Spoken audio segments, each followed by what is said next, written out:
Bom dia, amigos, bom dia, amigas, mais uma vez muito bem-vindos e bem-vindas de volta ao canal do NEP Honório Abreu, obrigado por estar conosco, e hoje é dia de continuarmos as nossas reflexões em torno de O Livro dos Espíritos.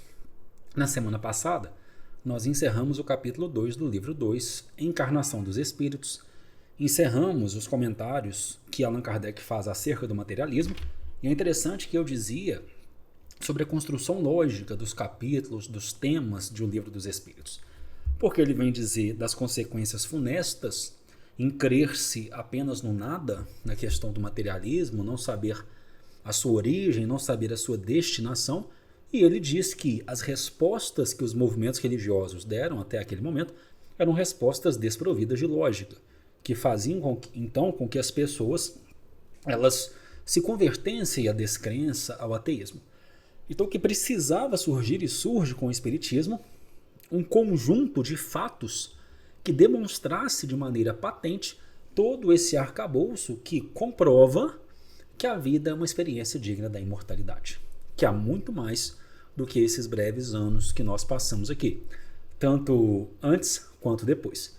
E aí, então, qual que é o capítulo 3 do livro 2? Qual é o título? O que os Espíritos vão nos ensinar? Retorno da vida corpórea à vida espiritual. Não ao nada, mas sim à continuidade. Que continuidade é essa? O que há?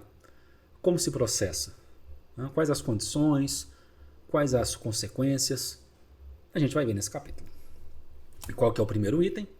Se nós falamos da alma no capítulo 2, referente à encarnação dos espíritos, o primeiro item do capítulo 3, retorno da vida corpórea à vida espiritual, a vida corpórea temporária, a vida espiritual, a verdadeira, a real, o primeiro item é a alma depois da morte. Lembrando que o conceito de alma adotado pelo Livro dos Espíritos, a alma é o espírito enquanto encarnado. Então, depois da morte, não mais encarnado, nós vamos falar sobre ela. 149, pergunta 149. Em que se torna a alma no instante da morte?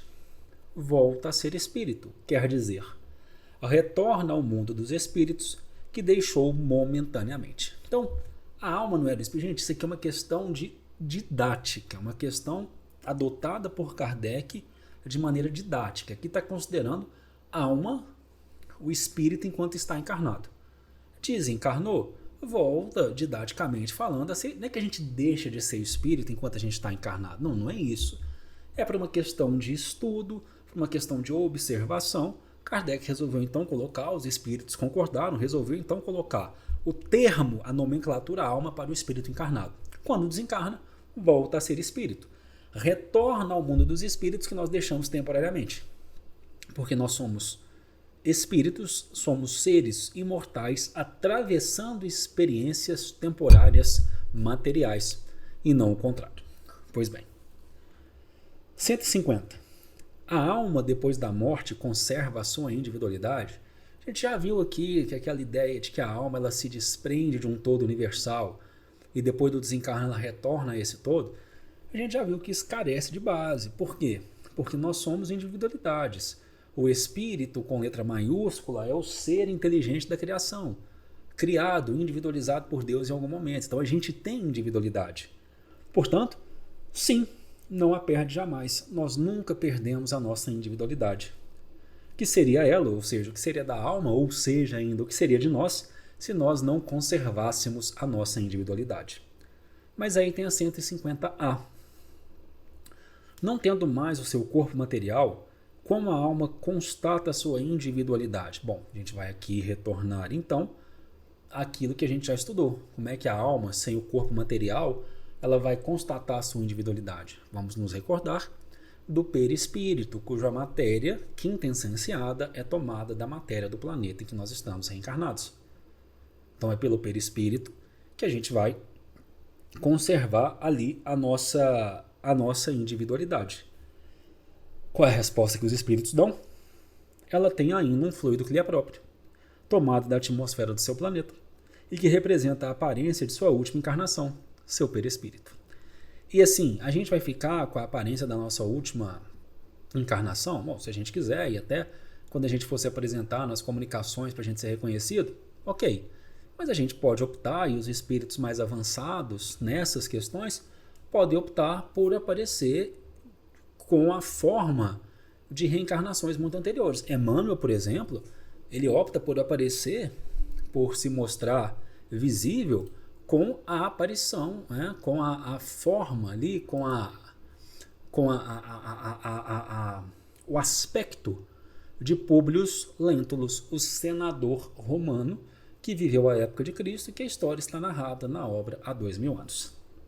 E ele teve diversas reencarnações depois disso, mas ele escolhe se mostrar como senador Públio Lentulus. 150b, tem mais uma pergunta que Kardec faz. A alma nada leva consigo deste mundo? Nada mais do que a lembrança e o desejo de ir para um mundo melhor. Essa lembrança é cheia de doçura ou de amargura, segundo o emprego que fez da vida. Quanto mais pura, mais compreende a futilidade do que deixa sobre a terra. Então, para a gente já começar a perceber que o desencarne ele não é uma solução de interrupção. O desencarne é uma proposta de continuidade. Então, da forma que nós conduzimos a nossa vida no plano material, vai ser o que nós vamos herdar no plano espiritual, e que nós já estamos herdando há muito tempo.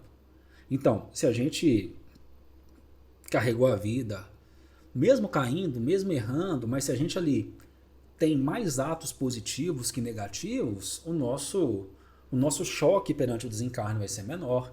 As nossas vivências após o desencarne vão ser vivências mais agradáveis, mais doces.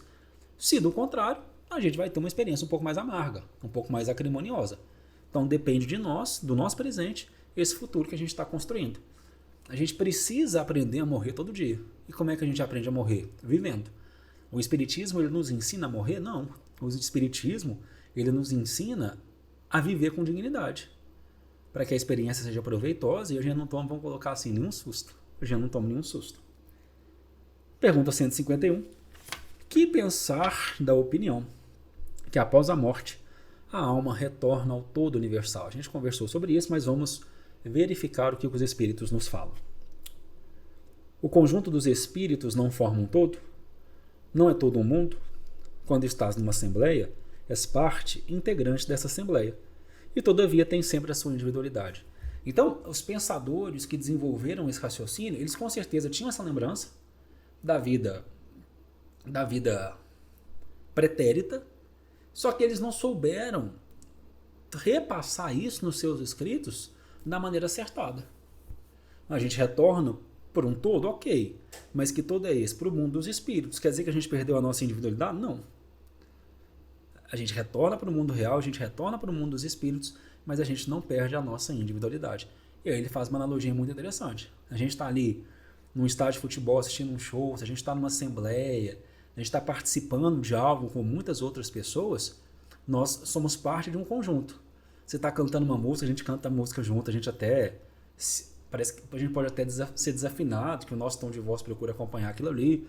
A gente está escutando um discurso, os nossos pensamentos estão sincronizados, mas não é porque existe sincronia que nós perdemos a nossa autonomia.